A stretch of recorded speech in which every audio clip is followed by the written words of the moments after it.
볼까요? 마가복음 1장 1절 말씀입니다. 오늘은 마가복음 1장 1절 한 절의 말씀 찾아서 같이 읽도록 하겠습니다. 찾으셨죠? 예. 다 같이 우리 한 목소리로 읽어볼까요? 시작. 하나님의 아들 예수 그리스도의 복음의 시작이라. 아멘. 아멘이시죠? 예. 오늘은 복음에 대해서 조금 이야기하려고 합니다. 복음 모르시는 분들 없으시죠? 아마 제가 또 바보 같은 질문을 드렸군요. 교회를 다니면서 예수를 믿으면서 가장 많이 듣게 되는 단어가 있다면 아마 복음일 것입니다. 그렇다면 이 복음이 과연 무엇인가? 각자 복음에 대해서 설명할 수 있을 것이고 복음에 대한 정의를 할 수 있을 것 같지만 오늘 저는 마가복음에서 말하는 복음이 무엇인가에 대해서 좀 나누고 싶은 것입니다. 복음, 본래 우리말로 복음이라고 번역된 이 복음은 헬라어로 유앙겔리온 이렇게 이야기합니다. 사실은 기쁜 소식이다라고 하는 우리나라의 말의 뜻이 있지만 원래 이 복음이라는 뜻은 사실은 승리의 소식이었어요. 로마의 군대가 전쟁터에 나가서 승리하고 돌아왔을 때 외쳤던 말이 있는데 그것이 바로 유앙겔리온이었어요. 승리의 소식입니다.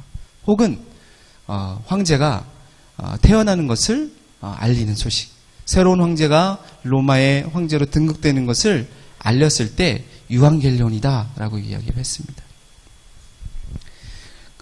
그리고 또 황제가 나라의 중요한 포고령을 외칠 때, 말할 때, 나눌 때 이것은 황제의 유앙겔리온이다.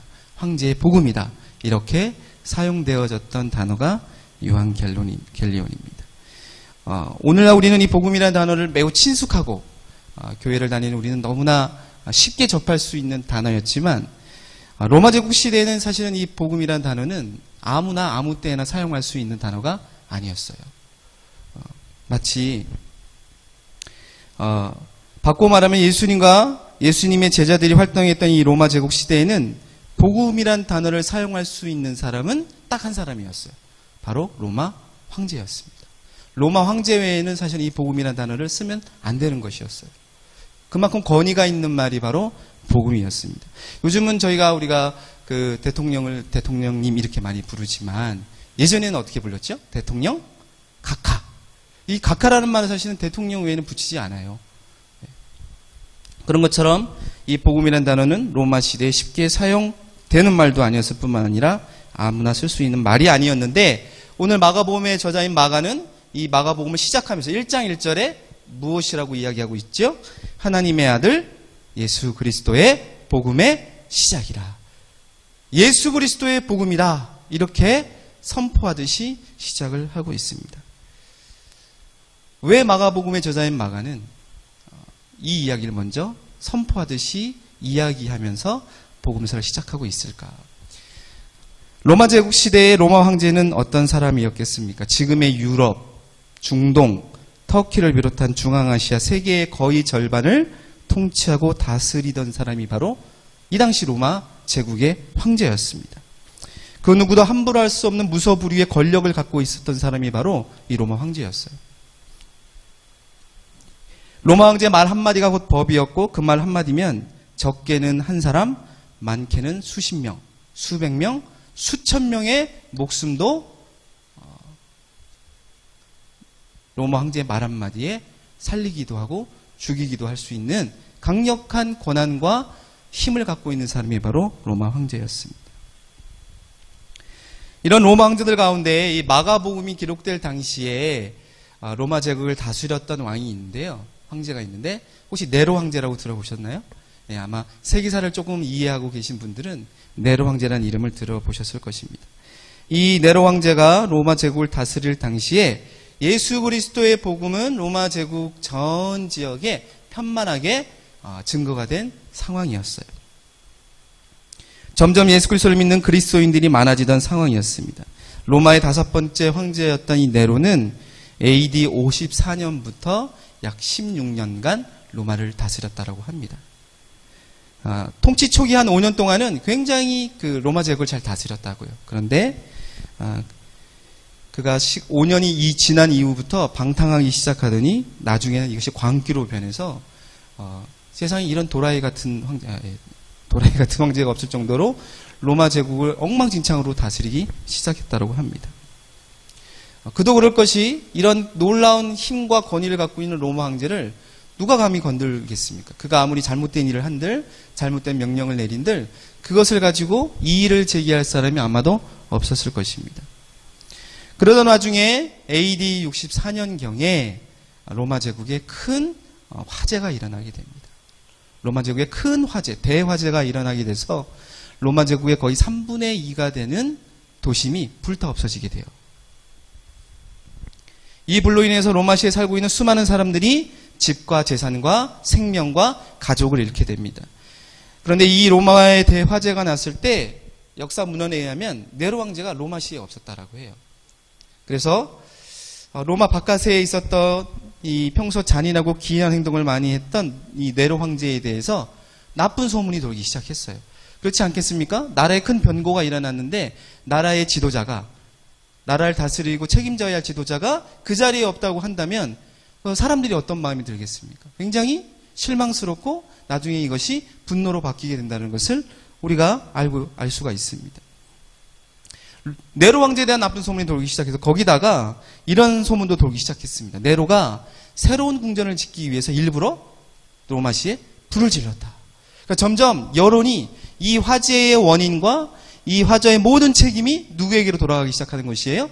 네로에게 돌아가기 시작하는 것이에요. 네로는 로마로 돌아와서 구조 작업을 시작했지만 그러나 성난 민심을 돌이키지 못하는 상황 가운데 몸을 맞닥뜨리게 되었습니다. 심지어는 화가 난 로마 시민들이요, 이 네로를 암살하려고 암살 계획을 세웠는데 그만 이것이 네로 황제에게 발각이 된 것이에요. 그래서 이 암살단들을 잡아서 처형하고, 그러니까 네로 황제는 더욱더 이제 마음이 강팍해지고 더욱더 나쁜 정치를 시작하게 된 것이었겠죠. 평소에도 자신이 갖고 있던 권력과 힘을 함부로 사용했던 네로에게 이러한 암살 계획의 실패는 네로로 하여금 자신의 능력과 힘을 더 나쁘고 옳지 않는 방향으로 사용하게 만들었습니다. 그래서 그 네로의 악행과 만행이 도를 넘어서게 되자 그러면 그럴수록 네로 황제에 대한 로마 시민들의 불만은 커져갔습니다.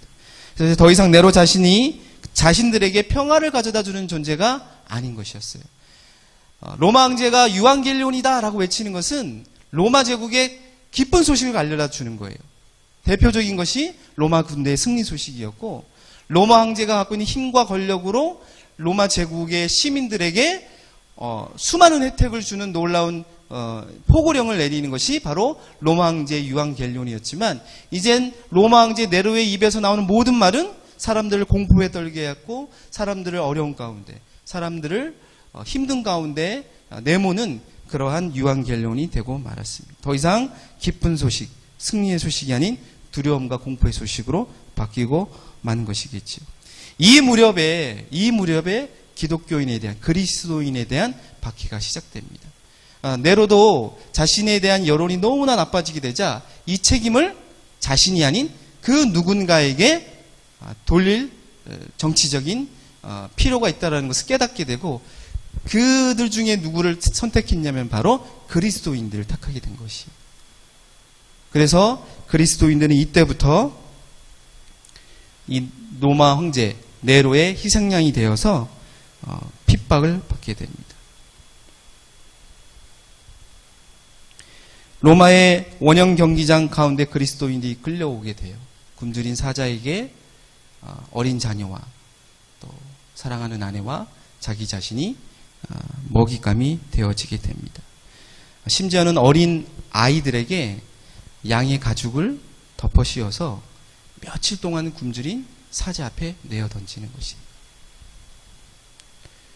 또 십자가에 그리스도인들을 매달기도 하고, 그리스도인들의 몸에 초를 발라서 산채로 로마시를 밝히는 횃불로 사용하는 화형식을 거행하기도 했습니다. 이때 초대교회의 수많은 지도자들이 순교를 당하게 됩니다. 사도 바울과 베드로 같은 하나님의 사람들이 순교를 당하게 되었습니다. 로마 화재가 있기 이전만 해도 로마에 살고 있는 그리스도인들은 주일날 어떤 삶을 살았을까요? 아마 오늘처럼 저희가 여기 모여서 복음을 듣고 하나님을 예배하고 찬양하는 것처럼 예배 드리면서 교제하는 삶을 살았겠죠. 그런데 로마의 화재가 일어나면서 그 이후에 그리스도인의 삶이 완전히 180도 바뀌게 되었습니다. 그 책임이 자신들에게 아무런 이유 없이 그러한 죄를 짓지 않았음에도 불구하고 전가되기 시작한 것입니다. 주일이면 함께 예배드렸던 믿음의 사람들이 하나둘씩 안 보이기 시작하는 것이에요. 당연히 그렇겠지요. 로마 병사들이 잡아갔을 거니까. 잡아가서 신문하고 너희가 이 로마시의 화재를 냈지, 불을 질렀지 라는 고문에 견디다 못해서 우리가 그랬다, 내가 그랬다라는 자백을 받아내고 이러한 것들이 반복되어지면서 더 많은 그리스도인들이 잡혀가기 시작했습니다.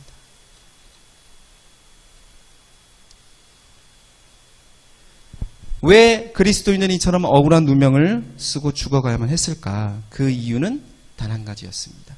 그것은 바로 그리스도인이었기 때문에 그래요. 그리스도인. 그렇다면 그리스도인은 누구이겠습니까? 예수 그리스도를 믿는 사람들을 바로 그리스도인이라고 합니다. 바꾸어 말하면 예수 그리스도, 즉 복음을 믿는 사람들을 그리스도인이라고 부릅니다. 사람들이 교회에 모여서 예배하고 하나님을 앞에 나아간 이유가 무엇이었겠습니까? 복음 때문이었어요. 그리스도인이 되어져서 그리스도의 복음을 증거하고 그리스도인답게 살기 위해서 복음 때문에 교회에 나온 것이었고 공동체를 이룬 것이었습니다. 교회에 모여 예배하고 교제하고 봉사했던 것이죠. 그런데 이제는 그 복음 때문에 그들이 듣고 믿었던 그 복음 때문에 십자가의 형틀에 그리고 사자의 모기로 횃불에 불쏘시개가 되어서 죽어가고 있습니다. 하루아침에 정말 말도 안 되는 상황 가운데 놓여진 이 그리스도인들, 이제 그 그리스도인들에게 예수 그리스도의 복음은 어떤 의미가 되겠습니까? 믿기만 하면 자신들에게 영원한 생명을 준다고 그렇게 믿고 듣고 알았던 복음인데, 믿기만 하면 그동안 가질 수 없었던 힘과 능력을 가질 수 있다라고 들었고 그렇게 믿었던 복음인데, 아픈 자도 예수 그리스도의 이름으로 기도하면 나았던 복음인데 더 이상 그 복음이 자신들에게 그 어떤 능력도 그 어떤 보호도 해줄 수 없는 상황 가운데 있게 된 것입니다. 자칭 신의 아들이라 칭해진 로마 황제가 갖고 있는 권세나 이름만큼이나 복음이 힘이 없는 상황 가운데 놓여지게 된 것이겠지요. 복음을 믿고 있는 그리스도인들이라면 당연히 능력 있으신 예수 그리스도의 복음, 능력 많으신 예수 그리스도를 믿고 있다면 그 사자굴 앞에서, 그 경기장 앞에서 지금 입을 크게 벌리고 달려들어서 나를 집어삼키려고 하는 사자의 입을 하나님이 막아주시고 지금 이 어려움과 곤경의 상황에서 나를 구원해 주셔야 함에도 불구하고 그렇게 하지 못하고 있는 것이에요. 그 복음 때문에 지금 죽어가고 있는 것입니다. 복음이 과연 생명을 주는 것이 맞는가? 과연 능력이 있는 것이 맞는가? 하다못해 지금 죽음의 순간을 피하게라도 해주고 있는 것이 맞는가라는 의문을 갖게 됩니다. 복음이 해결해주고 있지 못하고 있는 듯 봅니다. 오히려 이 복음 때문에 그동안 누려왔던 모든 삶이 송두리째 흔들려지고 파괴되어지는 순간을 지금 경험하고 있는 것이겠죠. 그런데 너무나도 아이러니하게도 그런 상황 가운데에 있는 그리스도인들 향해서 오늘 마가복음의 저자인 마가는 마가복음 1장 1절에 뭐라고 이야기하고 있습니까? 예수 그리스도 복음의 시작이라. 예수 그리스도의 유황 갤론이다라고 이야기를 하고 있습니다. 예수 그리스도 복음의 능력이 있다라고 외치듯이 선포하듯이 1장 1절에 이야기하고 있습니다. 로마 황제가 아니면 사용할 수 없었던 이 복음이라는 단어를 마가복음의 기록자인 마가가 왜 처음부터 사용하고 있는 것인가? 그 이유는 분명합니다. 예수 그리스도의 능력은 보잘것없는 것이 아니라 여전히 능력이 있다는 것을 가르쳐주고 알려주기 위한 것입니다. 그런데 여기서 이런 의문이 하나 생깁니다. 과연 예수 그리스도의 이 복음이 네로 황제의 복음보다 능력이 있는 것인가? 왜냐하면 지금 현실은 예수님보다 네로 황제가 더 능력이 있어 보이고 힘이 있어 보이기 때문입니다. 왜냐하면 황제의 말 한마디에 오늘 경기장에서 죽어야 할 사람이 살아나는 것이에요. 오늘은 내가 기분이 괜찮으니까 이 사람들 살려줘라 하면 살아나는 것이에요. 하지만 황제 말 한마디에 오늘은 모두 다 죽여 하면 모두 다 죽게 되는 것이에요. 예수님의 능력과 사람의 능력 자체를 비교하는 것이 말이 안 되지. 우리는 이미 알고 있지만 당장 눈앞에 죽음을 앞두고 있는 사람들에게 있어서 복음서에 기록되어 있는 예수 그리스도께서 행하신 그 수많은 능력,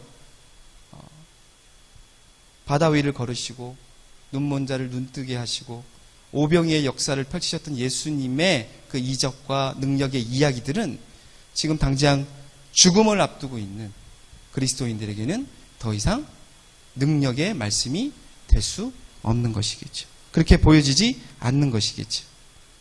그런데 왜 마가는 그럼에도 불구하고 여전히 예수 그리스도의 복음 능력이 있다라고 이야기하는 것일까? 그렇다면 이렇게 질문을 좀 바꿔보면 좋을 것 같습니다. 네로 황제의 복음과 예수 그리스도의 복음의 다른 점이 무엇일까? 그 다른 점이 무엇이길래 오늘 마가복음의 저자인 마가는 예수 그리스도의 복음의 능력이 있다라고 이야기하는 것인가? 라는 것이겠죠. 저는 그 대답을 마가복음 10장 45절에서 찾고 싶습니다.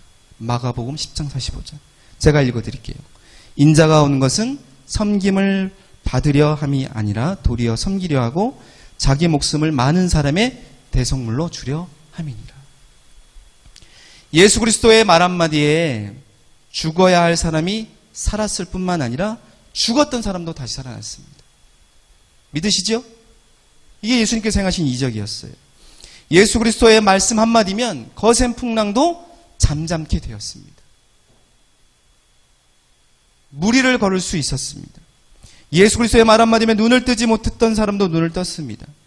이것은 로마 황제 네로의 복음과는 비교될 수 없는 능력과 권세가 바로 예수 그리스도께 있다는 것입니다. 이것이 바로 예수 그리스도의 복음입니다. 너무나 잘 알고 있습니다.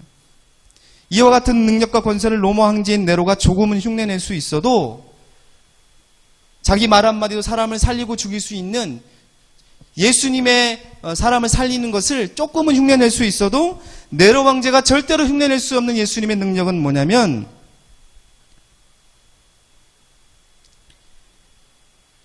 예수 그리스도의 죽으심, 섬김, 고난은 네로 황제가 절대로 할 수 없는 것입니다. 이것이 바로 예수 그리스도의 복음에는 있지만 네로의 복음에는 없는 능력인 것이지요. 그런데 많은 사람들이 네로의 복음에 현혹되어 착각을 합니다.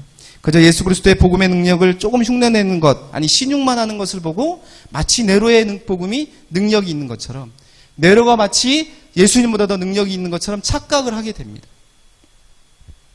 진짜 능력은 예수님께 있음에도 불구하고 네로가 절대 흉내낼 수 없는 예수님의 그 섬김과 죽으심과 고난의 그 놀라운 능력을 마치 보잘것없는 것처럼 네로의 능력이 훨씬 더 뛰어난 것처럼 착각을 하게 되는 것이겠죠. 제가 아는 한 간사님께서 제게 해주신 이야기인데 제가 너무 인상이 깊어서 좀 나누고자 합니다. 이 간사님께는 이제 70이 넘으신 고모님이 한 분 계시는데 아주 유명한 무당이라고 하세요. 심지어는 이분이 구술하셔가지고 죽은 사람을 살렸대요. 안 믿겨지시나요? 용한 분이시죠? 어떻게 소개해드릴까요? 그러니까 지역교회 목사님들이 전도하러 갔다가도 그 무당이 한마디 하는 거죠. 당신 죽은 사람 살려봤어? 그러면 목사님들이 글쎄요 이렇게 그만큼 능력이 있으셨대요. 무당임에도 불구하고 한번 구출하면 그 구판이 억대의 구판이 될 정도로. 그래서 이 간사님이 고모님이니까 복음을 전하러 가끔 찾아가면 고모님이 그렇게 불편해 하시더래요. 그러면서 다음부터 너 오지 마라 이렇게 이야기를 하신대요. 왜요? 고모님, 저 고모님 찾아뵙고 인사드리고 고모님과 이야기 나누고 싶은데 자꾸 오지 마. 왜요? 왜 오지 못하게 하세요? 고모님이 이렇게 이야기를 하시더래요. 내가 섬기는 신보다 네가 섬기는 신이 훨씬 더 크다. 진짜 무당이죠? 가짜 무당 그런 거 몰라요. 진짜 무당인 거예요. 그런데 그럼에도 불구하고 계속해서 복음을 증거했대요. 그랬더니 고모님이 이렇게 이야기하시더라고요. 내가 예수를 믿게 되면 안 돼. 왜 안 돼요, 고모님? 내가 믿는 신이 자꾸 나한테 이렇게 이야기를 해. 너 예수 믿으면 내가 네 두 아들 가만두지 않을 거야. 그 고모님이 믿는 신이 자꾸 그런 이야기를 한대요. 그 두려움에 사로잡혀서 복음이 믿어지지가 않는 거예요. 믿을 수가 없는 것이에요. 세상이 추구하는 능력은 이것처럼 지배하고 조정하려는 것입니다. 그러기 위해서는 힘이 있어야 된다라고 이야기하고 남에게 밟히지 않기 위해서는 밟히기 전에 너희가 먼저 밟아야 된다라고 말하는 것이 세상이 말하는 복음의 능력인 것이겠죠. 그 힘을 잃어버리지 않기 위해서는 수단과 방법을 가리지 말아야 한다고 이야기합니다. 힘을 키워서 생명을 살리라고 말하지 않습니다. 오히려 그 힘을 가지고 생명을 빼앗으라고 이야기합니다. 힘과 권세는 빼앗기 위해 있는 것이며 빼앗으면 빼앗을수록 너의 힘은 더 커질 것이라고 이야기합니다. 그리고 이러한 내 말을 듣지 않으면 너는 패배자가 될 것이고 너는 짓밟히게 될 것이고 너는 다시 일어서지 못할 거야라고 말하는 것이 세상이 우리에게 전해주는 복음의 능력인 것이겠죠. 세상이 말하는 복음의 능력인 것이겠죠. 두려움과 공포를 갖게 만드는 거짓 메시지로 조종하고 협박합니다. 이것이 바로 황제 네로의 복음에는 있는 능력이지만 그러나 이 황제 네로의 복음에는 절대로 없는 것이 있어요. 그것은 섬김이에요. 희생입니다. 그러나 예수 그리스도의 복음은 이와 정반대입니다. 지배하고 조종하는 것이 아니라 섬기라고 이야기합니다. 남에게 밟히는 수치와 모욕, 부끄러움을 받기 싫어 밟히기 전에 남을 먼저 밟는 것이 아니라 차라리 고난받으라고 이야기합니다. 힘과 권세를 갖기 위해 남의 것을 빼앗기보다는 주어라, 나누어라, 희생하라 이야기합니다. 왜 그렇게만 해야만 합니까? 네로의 복음에는 영원한 생명이 없습니다. 그러나 예수 그리스도의 복음에는 영원한 생명이 있는 것이겠죠. 아멘이십니까? 우리에게 영원한 생명을 주는 것은 네로 황제의 복음이 아니라 세상의 복음이 아니라 바로 예수 그리스도의 복음입니다. 우리는 그것을 믿고 그것을 따르는 사람들인 것이에요. 오직 예수 그리스도만이 우리의 영원한 생명과 삶을 주신다는 것을 믿고 선포하는 사람들이 바로 우리인 것이겠지. 왜냐하면 영원할 것 같던 로마 황제의 그 권세와 능력은 그가 죽으면 끝나버리고 말아요. 영원할 것 같았던 그 네로 황제의 능력은 그가 죽어버리면 끝나고 맙니다. 그러나 우리 주님의 능력은 주님 다시 오실 그날까지 영원한 것입니다. 우리는 그것을 믿는 사람들인 것입니다. 자신이 갖고 있는 능력으로 로마 황제는 그리스도인의 생명을 함부로 대하고 장난의 대상으로 여겼지만 예수님은 우리의 생명을 구원하기 위해서 섬기시고 죽으셨습니다. 이 세상 그 어떤 능력과 건설로도 해결할 수 없는 죽음의 문제를 해결하신 것이 바로 예수 그리스도의 복음, 예수 그리스도의 복음인 것입니다. 우리가 지금 이곳에서 예배를 드리고 있는 이유, 앞서 나누었던 네로의 박해로 죽어왔던 그리스도인들과 같은 이유 때문에 예배 드리고 있지요. 맞지요? 네, 복음 때문에 여기 와 있습니다. 예수 그리스도 때문에. 비록 우리에게는 생명의 위협과 같은 상황 가운데 있진 않지만 혹여 우리 가운데 그러한 상황 가운데 있는 분도 계실 수 있겠지요. 그럼에도 불구하고 우리가 여기에서 예배 드리는 이유는 바로 예수 그리스도의 복음 때문입니다. 여러분들은 지금 이 복음이란 단어를 어떻게 생각하고 계십니까? 지금 저와 여러분의 삶의 상황 가운데 복음은 무엇입니까?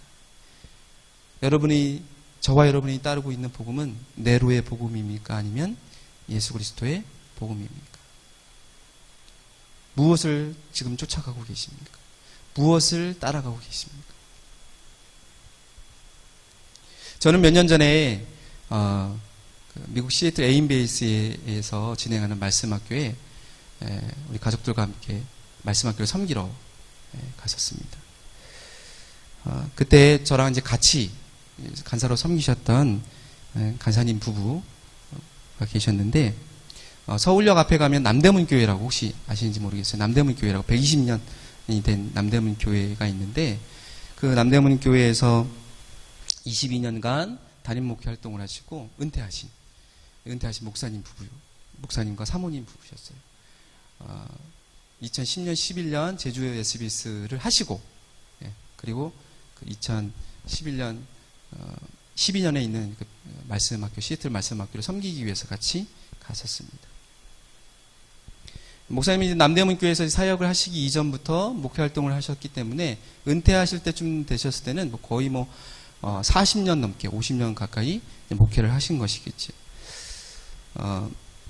목회뿐만 아니라 인생의 대선배인 이 목사님과 함께 교제하고 삶을 나누는 시간을 이제 학교를 섬기면서 가졌습니다. 한날 저녁 이제 70이 넘으신 이제 목사님과 함께 앞치마를 두르고 항상 이제 베이스에서는 웍두티를 해야 되니까 웍두티를 했어요. 설거지 웍두티. 그때는 이제 간사들도 다 같이 여기 지금 톤토도 마찬가지지만 앞치마를 두르고 한 60여 명이 되는 사람들의 설거지를 하고요. 잠시 교제하는 시간을 가졌지요. 이런저런 이야기하면서 아무래도 이제 궁금하니까 목사님 목회를 어떻게 하셨는지, 또 목회를 하시면서 가장 인상 깊고 기억에 남는 것들은 무엇인지를 질문하고 듣는 시간을 가졌습니다. 여러 이야기 가운데 지금뿐만 아니라 아마 영원토록 이건 제가 하늘나라 갈 때까지 잃어버리지 않을 것 같은 말씀을 해주셨어요. 그건 무엇이었냐면 이런 이야기였습니다. 목사님이 이제 나이가 48쯤 되셔서 이 남대문 교회에 부임을 하셔서 아무래도 목사님도 또 교회 분들도 서로 이제 같이 새롭게 시작하는 관계이다 보니까 초반에는 서로 잘 모르니까 오해도 하게 되고 이제 실수도 하게 되고 이런 일들이 있었다고 합니다. 어느 날 교인 중 한 분이 목사님을 찾아오셨더래요. 그래서 목양실에 딱딱 들어 목사님께 드릴 말씀이 있습니다. 들어오시더니 갑자기 품에서 수첩을 하나 꺼내시더니 목사님 이 수첩 한번 받아서 그 안을 펴서 한번 읽어보시죠. 이게 뭡니까? 하고 목사님이 여쭤봤더니 그 교인 되신 분이 이렇게 말씀하시더래요. 목사님이 저희 교회에 오셔서 지금까지 잘못하신 것을 제가 다 적었습니다. 한 100가지 정도 됩니다. 이런 숭악한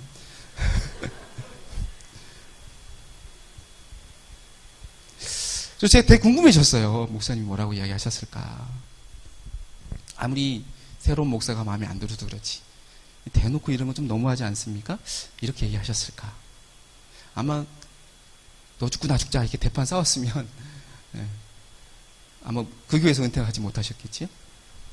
근데 목사님이 이렇게 말씀하셨다라고 합니다. 성도님, 제 잘못이 100가지만 되겠습니까? 더 많지요. 제가 많이 부족합니다. 죄송합니다. 제가 잘못했습니다. 제가 더 잘 섬기겠습니다. 라고 이야기를 하시고 그 상황을 이제 마무리하셨다라고 하더라고요. 진심으로 그분에게 용서를 구하셨다라고 해요. 목사님과 이야기를 마치고 이제 숙소로 돌아서 가만히 생각해 봤어요. 역시 목사님은 다르다. 역시 그 남대문 교회에 원래 목사님 다르구나. 그래서 그런 거였나? 왜 목사님은 그 성도에게 그렇게 용서를 구했을까? 목사님 그렇게 하실 수 있었던 이유는 무엇이었을까? 혹시 이런 건 아니었을까?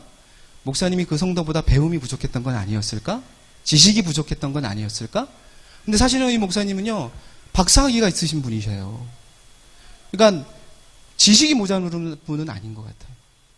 그러면 나이가 많이 어렸기 때문에 48이면 그렇게 어린 것도 아닌데 어떻게 그렇게 이야기하실 수 있었는지가 굉장히 궁금했어요.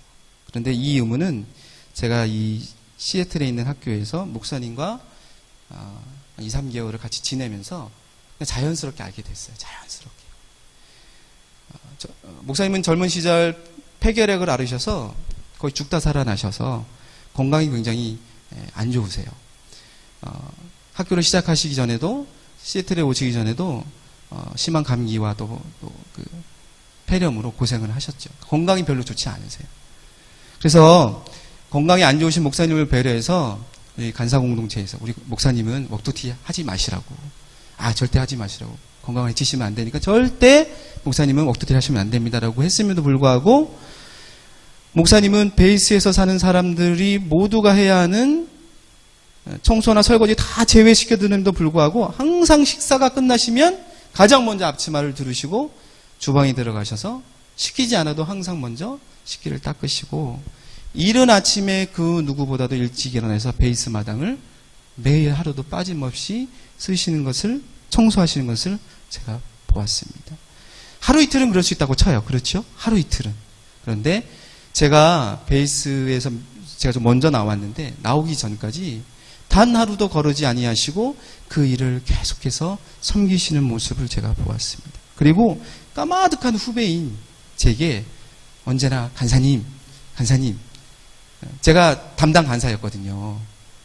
아이고 내 선생님이시라고 스승님이라고 하시면서 언제나 깍듯하게 존칭을 써주시고 단 한 번도 명령조나 함부로 말씀하시거나 이야기하신 적이 없으셨어요. 그건 저뿐만 아니라 베이스에 있는 어떤 누구에게도 무례한 행동과 무례한 말씀을 단 한 번도 하시지 않는다는 것을 제가 보게 되었습니다. 목사님께 100가지 넘는 잘못을 하셨다라고 수첩을 내밀었던 성도님보다 이 목사님이 지혜와 경험, 연배, 배움이 결코 모자르지 않았을 것입니다. 혹시 그렇다 할지라도 목사님이 그렇게 용서를 구할 만큼 큰 잘못을 하셨을까 생각은 들진 않습니다. 그런데 목사님과 함께 지난 석 달 시간, 짧다 하면 짧은 시간이었지만 베이스에서 공동생활을 하기 때문에요. 24시간 거의 같이 있는 거나 마찬가지였어요. 근데 단 한 번도 목사님의 그 섬김과 상대를 존중하는 마음, 상대를 섬기고자 하는 마음을 변함이 없으신 것을 보면서 목사님이 그렇게 하실 수 있었던 것은 목사님 안에는 예수 그리스도의 복음이 있구나. 우리 목사님은 네로의 복음을 따르시는 분이 아니라 예수 그리스도의 복음을 진심으로 믿고 따르시는 분이시라는 것을 제가 보고 배우게 되었습니다. 여러분, 예수 그리스도의 복음은 무엇입니까? 여러분에게 오늘 이 저녁에 예수 그리스도의 복음의 시작이라. 그 복음이 무엇입니까? 그 능력은 무엇입니까? 사람을 살리고 변화시키는 것은 예수 그리스도의 복음입니다. 네로의 복음이 아니라. 그렇다면 여러분, 예수 그리스도의 그 복음을 어떤 방식으로, 어떠한 태도로 어떻게 드러내시겠습니까? 네로의 방식으로 드러내시겠습니까? 아니면 예수님의 방식으로 드러내시겠습니까? 주님께서 나를 따르라 말씀하신 것, 그 길이 아무리 힘들고 어렵고 부끄럽고 수치스러워도 때로는 내가 누릴 수 있고 내가 말할 수 있고 억울함에 대해서 따질 수도 있지만 다 내려놓고 뒤도 안 돌아보고 주님의 방식으로 주님을 따르기로 결정한다면, 그러한 삶을 산다면 우리 주님께서 이렇게 말씀하실 것 같아요. 네가 복음을 믿고 있구나. 네가 나의 복음을 믿고 있구나. 나의 복음이 무엇인지를 알고 있구나라고 우리 주님 말씀해 주실 줄로 믿습니다. 여러분, 이 저녁에 다시 한번 예수 그리스도의 복음 앞에 우리의 삶을 헌신했으면 좋겠습니다. 이 세상의 수많은 기준과 가치들은 섬기라고 말하지 않아요. 네가 강해져야 된다고 얘기를 합니다. 네가 힘이 있어야 된다고 이야기합니다. 그 힘으로 남을 제압하라고 이야기를 합니다. 그 힘으로 다른 사람을 네 앞에 무릎 꿇리라고 이야기합니다. 그러나 그것으로는 사람이 변화되지 않습니다. 그것으로는 공동체가 변화되지 않습니다. 그 사람 앞에, 그 공동체 앞에 내가 무릎을 꿇고 그들의 발을 닦을 때에 예수 그리스도의 복음의 능력이 드러난 줄로 믿습니다. 이 예수 그리스도의 복음의 능력이 저와 여러분들을 살리는 줄로 믿습니다. 그것에 생명이 있기 때문에 그렇습니다. 그 예수 그리스도께서 우리의 생명을 살리시는 분이기 때문에 그렇습니다. 그 이유 때문에 우리가 예수 그리스도의 복음을 따르는 것입니다. 다시 한번 우리의 삶이 이 예수 그리스도의 복음을 따르기로 결정하고 결단했으면 좋겠습니다. 하나님께서 반드시 우리를 그 복음을 따라가는 길에, 그 복음을 향해 걸어가는 길에 힘을 주시고 능력을 줄 줄로 믿습니다. 내가 지금은 비록 수치스러운 것 같지만, 내가 지금은 비록 지는 것 같지만, 내가 지금은 비록 손해보는 것 같지만, 그러나 결국은 우리를 승리케 하시고, 우리를 일으켜 세워주시고, 우리를 자유케 하시는 분이 바로 우리 하나님 예수 그리스도, 우리 아버지이신 줄로 믿습니다. 그 하나님을 다시 한번, 그 복음을 다시 한번 믿기로 결정하는, 섬기로 결정하는 저와 여러분들 되기를 간절히 소망합니다. 기도하겠습니다.